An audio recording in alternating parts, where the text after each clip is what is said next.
Πάτρα, προσκεκλημένους της Νομαρχιακής Επιτροπής και του Προέδρου του Αντώνη Μονάδη.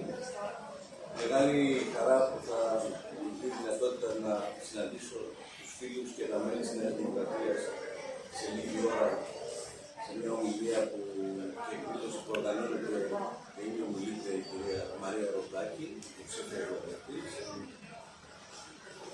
Η εκλογή της Κυριακής είναι ακόμα μια ευκαιρία για μια λαϊκή επιβολία που αφορά το Ευρωπαϊκό Κοινοβούλιο, τους εκπροσώπους που θα στείλουμε ως χώρα σε αυτήν τον κυρίαρχο θεσμό της Ευρωπαϊκής Ένωσης και τον τρόπο με τον οποίο θα παλέψουμε, θα αγωνιστούμε τα επόμενα 5 χρόνια για να μπορέσει η Ελλάδα να διεκδικήσει ακόμα περισσότερους πόρους, ακόμα περισσότερη συνοχή στην Ευρωπαϊκή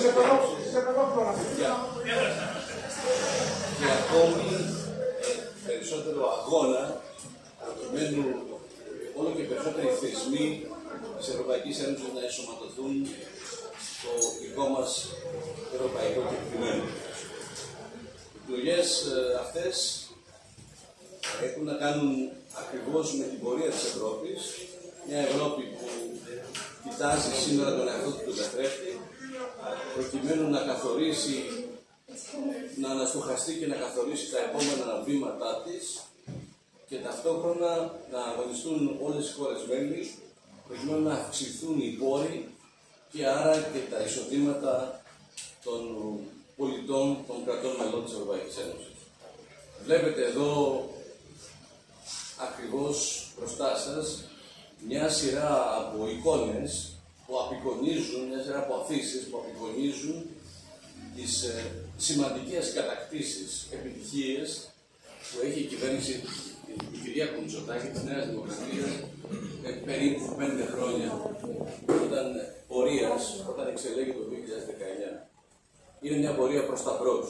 Απόδειξη ότι αυξήθηκε τόσο πολύ το ακαθάριστο εγχώριο προϊόν, από τα 180 πήγαμε στα 220 δισεκατομμύρια ευρώ.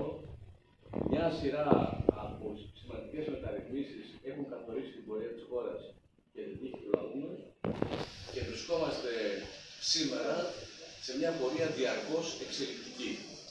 Δεν θέλω να απαριθμίσω όλα αυτά που έχουν δρομολογηθεί, εξελιχθεί, υλοποιηθεί όλα αυτά τα χρόνια.